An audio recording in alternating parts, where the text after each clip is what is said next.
Welcome to Epic Begins with One Step Forward, the podcast that reveals how to plan, achieve, and enjoy the journey of creating epic results in your life, business, health, and relationships. Here's your host, best-selling author and motivational speaker, Zander Sprague.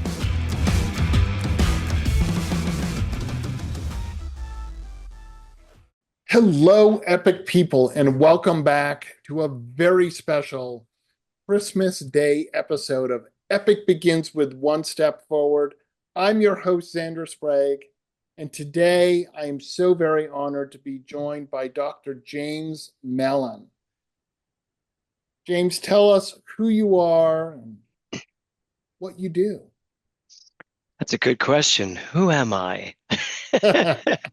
Well, I am my doctorate is in consciousness studies. And so I have a spiritual center in Los Angeles and in Palm Springs. And I have many students in the world where I teach consciousness studies, quantum metaphysics. I'm also an acclaimed Broadway star, as you know. You are. Yes. In my earlier life, I starred on Broadway and West Side Story and 42nd Street and Singing in the Rain and all sorts of shows. And I still direct and write and produce with my husband of 37 years. So I think, I guess when you say, who are you? We so quickly tell you what we do and what we've accomplished thus far in life. But I think really, if I'm going to be honest, I am a very inquisitive person who's on a journey. Absolutely. And I think you've been on an epic journey. There are many, as you said, many facets to it. Most of which I've gotten to experience, and let me just say to the audience, getting time with James and working with James is fantastic. Well, thank you. I've helped produce one of his plays in Boston. Yes, you did. Years ago, I participated in one of his courses, which was excellent, and have been friends with James for more years than he and I will admit on air. Yeah, how many is it though? I'm trying to think. It was 1994? Probably, but I think I first actually met you up in Maine. That was 1993. 93, yeah. Wow. So that was 30 some odd years ago. Exactly. My God. When you were, I think you were in college. I was. Yes. Yeah. Amazing. You had hair. I did have hair. How times have changed. But today, what I wanted to talk to you, James, about was you and I sadly share something similar. I lost my sister. You lost your daughter. And profoundly changes our life.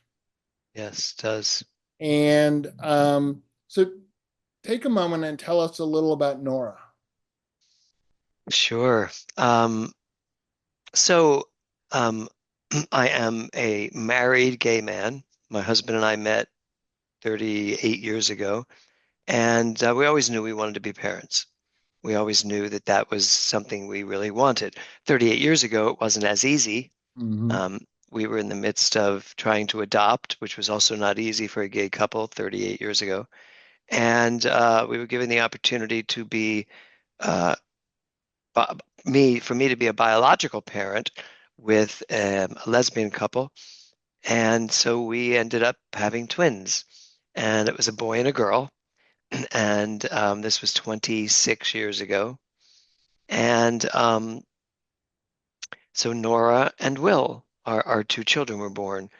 And Nora, from the time she came out, when they came out, the day they came out, since I was there for the birth, He came out first, like kicking and screaming, and like, the doctors came in. He had an umbilical cord around his neck, and I was like, this is prophetic. And it kind of showed us who he was going to be the Right. rest of his life.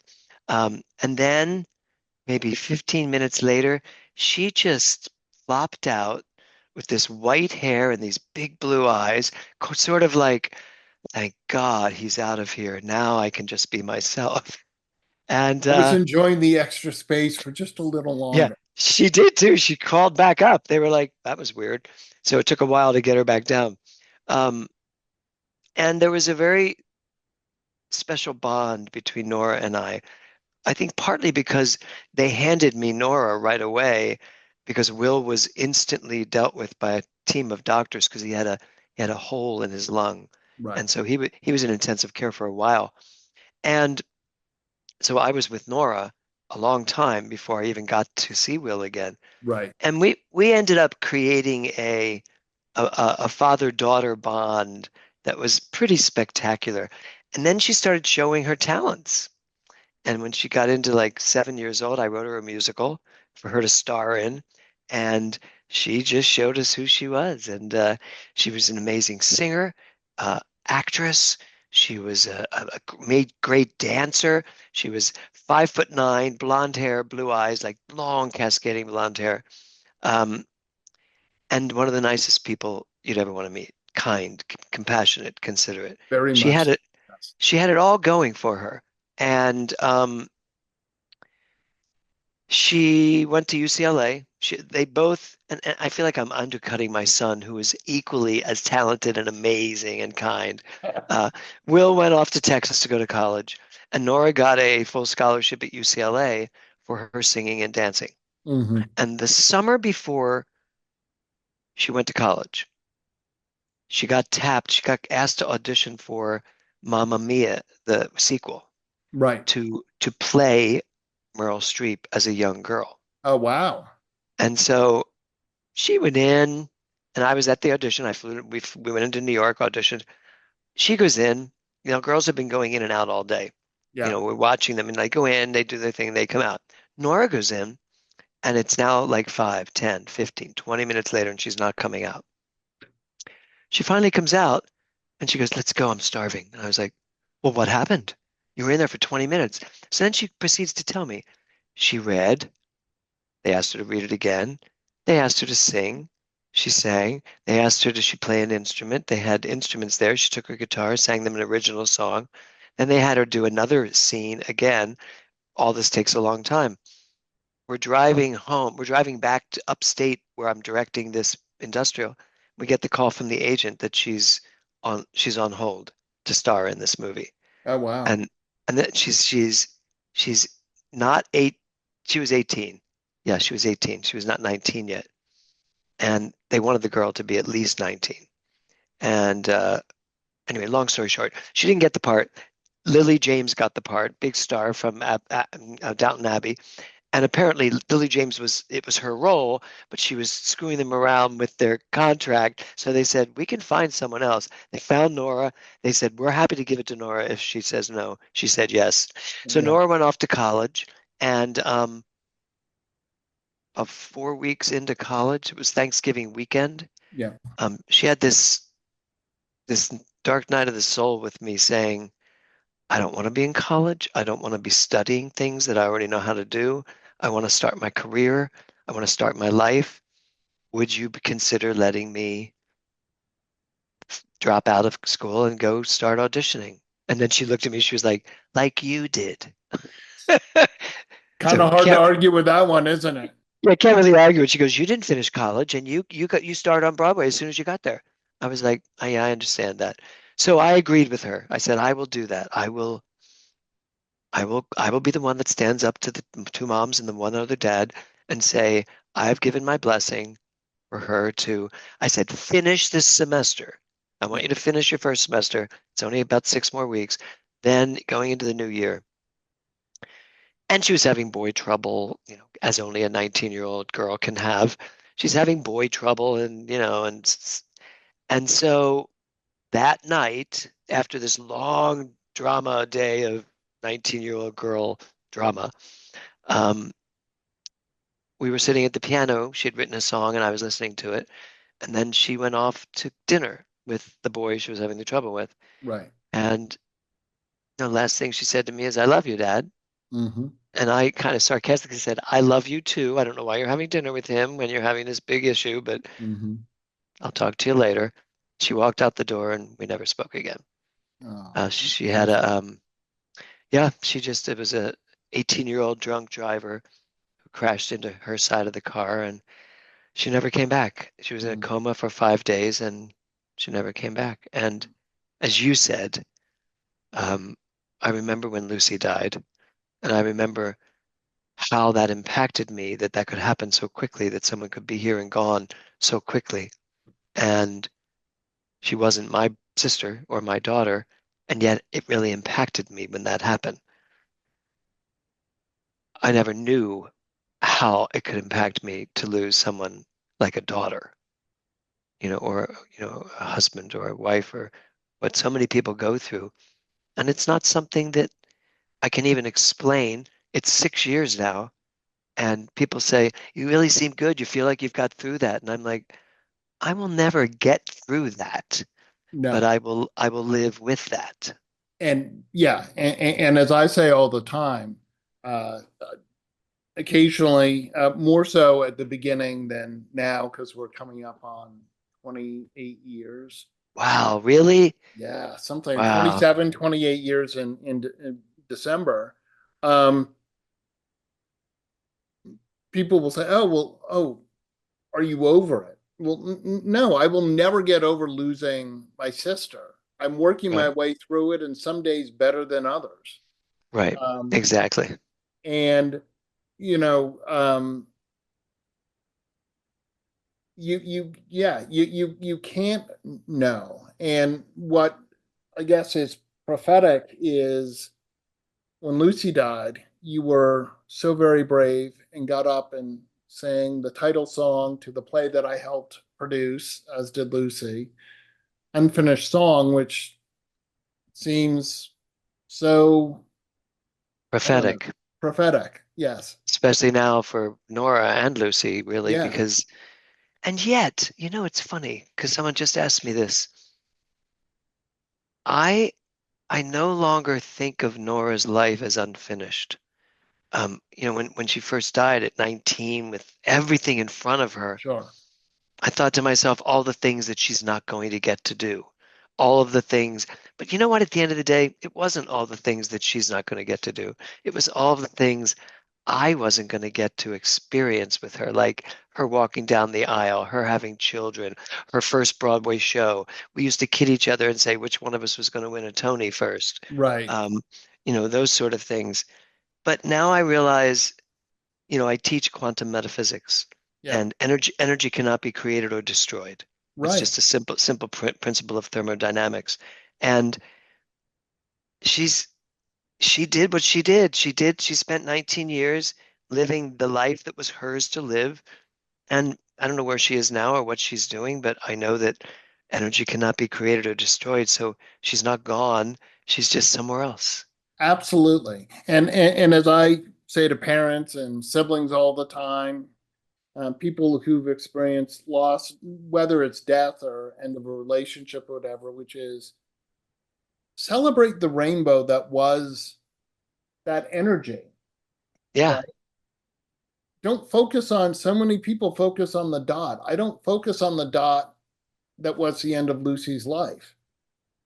Yes, it's there. I'm not ignoring it, but there was 30 beautiful years and so many things that she did. There's so many things that Nora did in her 19 years right, that, right.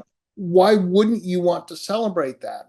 My family continues to celebrate Lucy with through the Charisma Fund and in the work that we do, which is so very rewarding. I know that you do stuff Yeah, we have for Nora's for for, fund. for, for Nora, Yeah. and it's, I mean, wouldn't you agree? It feels so good to support organizations in Nora's memory. So much Oh, more, so much more than just being kind of so sad sad. about it. And yes, I am very sad. You're right. There are those things Lucy didn't accomplish that she can't see in my life. And you're right. What am Your I? children, What your girls. exactly? Exactly. So, being that this is Christmas, Yeah. holidays can be very challenging. I Hmm. know Lucy was murdered on December 9th, and then we had Christmas. And I know my mom and dad and Cynthia and I were like, what the heck? What are we going to do? And then we came to the first year anniversary. And I like to remind people that it doesn't have to be, the day doesn't have to be harder than any other day. It may be, but it doesn't have to be. And I hear people going, oh, Christmas has to be so hard because they're not Right, there. right. No, it does. Nothing has to be. It may very well be. Yeah, I've certainly had Christmases where it was really challenging, yeah. but it No, didn't have to I- be. And I want your take on, from your experience in the spiritual center and stuff. well, not unlike you. I mean, in terms of Lucy dying so close to Christmas, Nora died on Thanksgiving weekend, Yeah. and so we had an amazing Thanksgiving that year. That Thursday, she went up to the country. She went up to the mountains with Will, her brother, Hmm. for Friday and Saturday, and came back on Saturday night. And on Sunday, which is the day of the accident, she was in church with me singing. And I always talk about when I showed up at church. I was running late that Sunday, and I showed up in the parking lot, and she was laying in the parking lot with a hoodie on, cut tight, so tight. All I saw was her little, Hmm. cherubic face. Hmm. And I got out of the car, and I was like, Nora, we got to go into rehearsal. And she ran over and literally jumped on me and knocked me down in the parking lot with all the teens. She was part Hmm. of the teen program. All the teens are laughing, and she was like, "You didn't give me my 5 kisses." I was like, "Because I gave her 5 kisses every day of her life, Hmm. from the time she was born. It was always Right. the 5 kisses. In fact, that's what my tattoo is. Yeah. Five. Yeah, she designed that, and um, and that was the day. I mean, that I remember that day perfectly. And then the dark night of the soul day, and then she leaves to go to dinner. And then I'm in the hospital for the rest of the night and for the next Yeah. 5 days. And and Thanksgiving had just happened. The flowers that she cut and put on the Thanksgiving table were all over the house. Hmm. Everything about her was everywhere present. Yeah. So when Thanksgiving comes every year, and Thanksgiving was a very special holiday for us, I have a choice. I can go into a very dark place, or I can celebrate Thanksgiving the way Nora loved Thanksgiving. Yeah. And that's what we choose. I mean, Yeah. yeah, this is the first year that actually we don't have Will on Thanksgiving because he's with a girl whose parents wanted him to be with them for Thanksgiving. And he said to us, he said, Dad, do you think it's okay if this year I'm at my girlfriend's house Yeah. for Thanksgiving? And I looked at him and I went, Will, here's how the world works. When you have a son, you lose the son to the girlfriend's family. When Yeah. you have a daughter, her boyfriend is stuck with us. Yeah. I said, so you're the son, you get to go have Thanksgiving. Exactly. And Kevin and I were like, okay, now we need a new uh, plan for Yeah. Thanksgiving for us. And so that's basically what happened. So Definitely. I guess at the end of the day, Xander, it's choice. It really is choice. And every Yeah, day I know that I have a choice whether I want to talk about Lucy or not. yeah. Honestly, most days I do.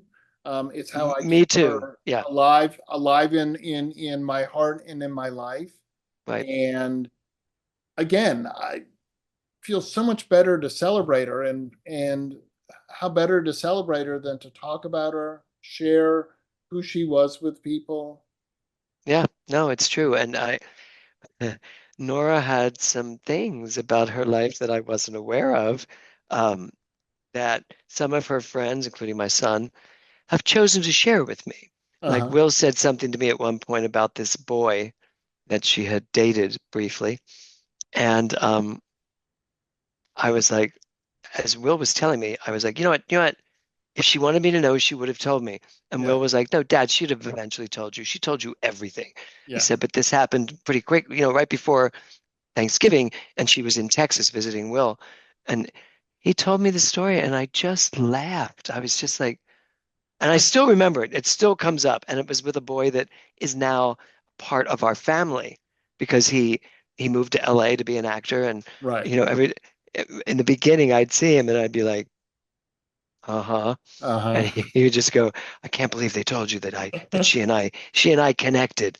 I said, Yeah. yeah, you connected all right. Yeah. Uh, so what you just said, um, I talk about Nora all the time. Right. And there will be people that bring her name up and go, I'm sorry. And I'm like, no, no, no, no, no. I don't know. You're bringing her up does not make me sad. It No. just it makes her alive in my life, in my world. Absolutely. And look, there are the days where it is harder. Yeah. Someone brings something up and it kind of catches you. That tidal wave of grief crashes down on you. But that's Yeah. okay because just because today I choose not to talk about Lucy or you choose not to talk about Nora doesn't mean you never want to talk about her. It just means in No. this moment I'm overwhelmed, but I do. And Yes. again, I encourage people who knew Lucy, tell me stories. Yeah. How else? Yet we learn all kinds of stuff. You What know, are you? for parents out there, I'll tell you this, losing a child can destroy many marriages and has destroyed many Absolutely. marriages. For Kevin and I, it did not. But something did happen about the 2 year mark where I became aware that I wasn't bringing Nora up to Kevin Mm-hmm. because I didn't want to upset him. I Mm-hmm. didn't want to. Now, I wasn't like that with anybody else in my life, but where Kevin was concerned, or if I was having a moment, which I still have many, I wouldn't share it with Kevin because I didn't want to drag him into that moment. Yeah. And there was one night we were sitting at the fire pit out back talking, and Kevin said to me, he said, "Do you ever withhold telling me what you're feeling about Nora because you're worried about me getting sad?" And I was like, "Why do you ask?" He goes, "Because I do." He said, Yeah. "I never tell you when I'm feeling something because you seem to be okay in that moment, and I don't want to drag you into it." And we both started crying, and I was like, "That's it. Never do that again. Always drag me in if you need to." I said, I'm okay." Yeah. And I had a similar experience with my parents. I was 28 when Lucy was killed. Right. So even though there were times I needed my parents, right? I was having a hard time. I wanted to talk to them. I wasn't about to go add to the crap sandwich that they were already dealing with. Yeah. And yet, a year after or something, I said, and I'm very close with my mom, so I said something. She goes, "I'm your mother. Of course I'd be there. Like, why wouldn't you come to me?" And I'm like, "Because I'm old enough to know that I don't want to add to it." But here's something I talk about it in my book. Why don't they cry? I call it the vicious circle of caring, which Hmm. is I want to take care of my mom because I see her sad and I want to help it. I want to help. I frankly want to take her pain away. She sees my pain. She's trying to take care of me. My dad's trying to take care of me. I'm trying to take care of my dad. Everyone's trying to take care of everyone else, but no one's taking care of themselves. And guess what? You're not healing, folks. You actually have to take care of yourself Yep. first. Kind of Maslow's hierarchy right there. Got to make sure that you're taking care of you before you can take care of anyone else. And I think you're absolutely right. You should talk and say, I'm having a hard day. Yep. Um, I walked into a store and smelled this thing. I heard something on the radio and it undid me. The people who are your family that love you are going to be there to support you. If you both cry, so what? Crying is Exactly. normal. And in fact, it's really healthy because it releases all the stress hormones that you're feeling because of the grief. Yeah. I was marrying a couple in Italy. I flew over to Lake Como this year to marry a couple, and I had to go into the bride's chambers to talk to her before the wedding. And she had this amazing wedding gown on, and it reminded me of the one of the ones that Nora had pointed out. Type, same type, no Yeah. shoulders. It was just gorgeous. And I walked out from her chambers, and Kevin was in the courtyard, and he saw me, and he came over and he went, "You okay?" I said, "Why do you ask?" He goes, "I don't know. There's something about your face at the moment." Yeah. And I said that was difficult. I walked in there to talk to her about this, what was just going to happen. I always walk in and ask them to please take the time to be present because brides and grooms can often not be present at their own wedding. I, absolutely. Yeah. Yeah, and I started crying, and so Kevin gave me a big hug, and then I went because I was the beginning of the procession, and when I got to the end, and it was a gorgeous, oh my God, Lake Como was so gorgeous, and I'm in this How could this it not wine, be gorgeous, really? oh, and I'm in this wine field, and I'm just standing there and all the brides and the groomsmaids and all the handmaids come down the aisle, and then she shows up, and she comes down the aisle with her father, Right. and I'm standing there, and I'm feeling this overwhelming grief Yes. simultaneously with this overwhelming love for and her future husband's right next to me. Hmm. And by the time she made it down the aisle to me, the grief and the love kind of came together, and the emotional energy of the wedding was just so beautiful. And when it was all over, Kevin Kevin looked at me and he was like, "There was a moment I did not know if you were going to be able to go on." When you said, I said, "Yeah, but that happens all the time at weddings for me because I always get emotional." I said, "But this one was different because I also knew the bride so well, Yeah. and I loved her almost like a daughter." So it Sure. was like, yeah. So, Absolutely. but that's okay. That's my journey. That's my life. I'm not going to try to change it. I'm not going to try to do things to fix it as though I could. No, it's individualized to me. And many people have a similar experience, but only one person has Xander's experience of losing Lucy at that time in the way you lost her. Absolutely. And Yeah. yeah, absolutely. And everyone's grief journey is unique. It is yours. Yep. There's no right way to Yeah. do it. Do you The know only the writer David Kessler? Yeah. David Kessler's a friend of mine, and he's Elizabeth Kubler-Ross's co-writer in a lot of Right. things. He wrote the new book, which I actually have sitting here right now. I just looked at it. Whatever it is, the sixth stage of grief, which is Yeah. meaning, giving Yeah. meaning.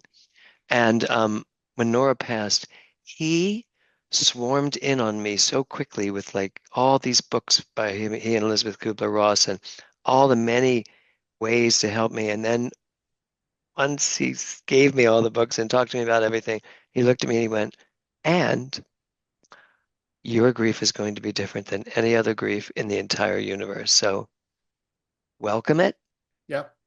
and use it." And I'll never forget that. Welcome it and use it. Definitely. Yeah, two great things. And by the way, you also stepped up very quickly when that happened, and I'm very appreciative. Well, truly my honor. I'm sorry that that happened, but Yeah. I wanted to let Will know that he was not alone. Yes, that was so grateful. He loved your book, the Lemonade book. He Yeah, loved it because, of course, you were the only person he knew who had lost a sister. yeah, and sadly, the experience of a family losing a child is there's an intense amount of pressure or attention on the parents, and rightfully so. But the Yes, yes. siblings, unfortunately, are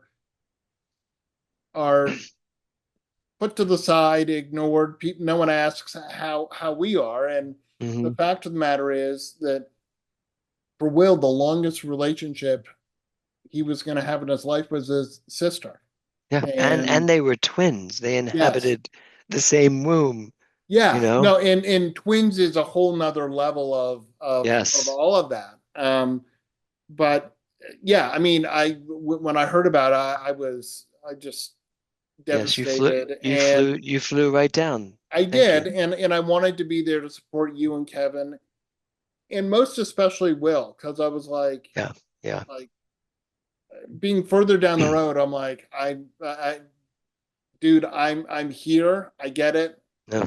and the other thing I want to say to people about grief is, it is awesome that you want to be there. I too got a lot of books on grief. I do have my book, Making Lemonade, Choosing a Positive Pathway After Losing Your Sibling. It is a great book, but the time for it is not right after someone has lost a sibling. Right. There is honestly, depending on your journey, I'd say 3 to 6 months before you're able to Oh yeah. even read a Oh, book. It's great it's that David, it's 6 years. It's 6 years since it happened. I'm just now really getting into his book on the sixth stage of grief. right. You're just not ready, and Yeah. it's funny, Yeah. people, and it's Yeah. great that people want to support you that way. But Yeah. I Oh, mean, I want to do this. I'm going to absolutely, shamelessly yes. promote. So this book, it's called The Five Questions. And the bottom says, Journey to the Heart of Who You Are. And I don't know if you, do you know who Mark Nepo is? I Mark don't, but Mark Nepo is, according to Oprah Winfrey, one of the top five spiritual voices in our generation. I have the quote. He has the top quote. He quote okay. he read the book for me. This book, The Five Questions, I wrote. It was something that came to me, and I've been teaching it for many years. And then I decided to write the book, and I wrote the book, and gave it to Nora to read. And she said to me, first I gave it to my publicist, got it, my publisher got it, and they were all like, "It's really good, but there's something off about it. There's something missing." And I thought, "Oh, you guys just don't get it." I gave it to Nora, and she read it, and she went, "Dad, I really love it." She said, "But there's something odd, something off on the book." I was like, "Unbelievable!" And so it was like a month later that she passed away. So I put the book down, and I was like, I can't deal with this right now. Yeah, And my publisher got not annoyed, but was like, we need this book now. yeah. That's our deal. And I couldn't finish it. Fast forward 3 years, and I rewrote it. I went back and went, oh, these five questions, they're intuitive questions that you ask. Like the first question is, why am I here? Hmm.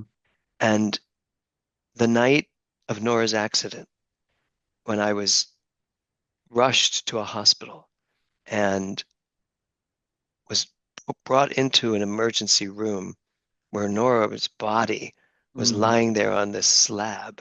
Hmm. And all I could think to do was ask myself the question, why am I here? Why are we here? What is happening? Why am I here? And the irony that it took her 5 days to pass gave me the opportunity to use each question every day. Why Hmm. am I here? What wants to know me? What wants me to release it? Boy, that day it was like the tears. Obviously, Nora's asking me to release her from this Hmm. treachery. Her body's unusable. Hmm. And so I rewrote the book a couple years later and used the book that I had written for the first half of the book. And then I tell the story of the 5 days from the moment the accident happened to the moment we let her go. Right. And it changed everything. And I get very emotional when I think this. I remember when the book came out. The book just came out less than a year ago. I have not promoted it yet. It starts getting promoted in January. But the book first preliminarily came out. And I remember thinking, Nora, you said there was something missing, but I really didn't need this to be what was missing. F Exactly. FYI. Yeah. And now I use this book as great therapy to move me through it. And I still use the questions all the time. And you know what the last question is? Uh, Because I'm going to ask you this last question. Alrighty. The last question is, do I know how great I am? not from an egotistical standpoint. Right. Do I understand the mass energy of life that moves itself through me on a daily basis? So I'm going to answer that with something that's in my epic book. Okay, Not yet. that's most people's answer. Not yet. But you're on your And way, aren't you? absolutely, every day I learn a little more. And, keep, I love the work I do. I'm passionate about it. I so want, no matter what your epic journey is, I want to see if I can help you, because I do a lot of work with sibling survivors. Hmm. And, this being Christmas Day, if you are listening and you've lost a child or a sibling, the compassionatefriends.org is an organization that is there for families to help support them. I'm the board member I'm the sibling representative on the board. Um, when we have our conferences, when the siblings get together, even though we're at a grief conference, we are so joyous and happy because we get to be around our people who get us and validate Hmm. us. And Hmm. that is, I can't explain how wonderful that is. One of my, if I think we all have things where we sort of the shoulda, coulda, wouldas in our life. We can't Hmm. change them, but we can still say, I'm sad about it. I didn't discover Compassionate Friends until I was 19 years into my journey. And boy, howdy, could Mm. I have used all my siblings years before that. That's great. I'm glad to hear of that too, and I can help people with that as well. Absolutely. Well, Good. James, you and I obviously could talk endlessly. Yeah. I want to thank you so much for coming in and sharing about Nora, about your journey, about your fabulous new book. Thank you. And how can people, if people want more James, how can they find you? How can they find your spiritual center? It's pretty easy. If you go to jamesmellon.org, you'll find me. Cool. jamesmellon.org. My center is the Global Truth Center, which is its own website. But if you go to jamesmellon.org and just send me a message, I'll get back to you. Great. Well, James, I want to thank you so much. My pleasure, and Merry Christmas. Happy Merry holidays. Christmas to you. And let us each celebrate Lucy and Nora on this special day. As always, I want to remind everyone that if you're ready to begin your epic journey, go to epicbegins.com. Merry Christmas, or whatever holiday you may celebrate. And remember that epic choices lead to the epic life that you want. Get your gift copy of the award-winning book Epic Begins with One Step Forward at epicbegins.com. That's a wrap on this episode of Epic Begins with One Step Forward with your host, Zander Sprague, best-selling author, internationally acclaimed public speaker, and licensed professional clinical counselor. To make your next conference or event epic, send an email to Zander at zander@epicbegins.com. Be sure to subscribe so you don't miss the next episode. Remember, epic choices, epic life.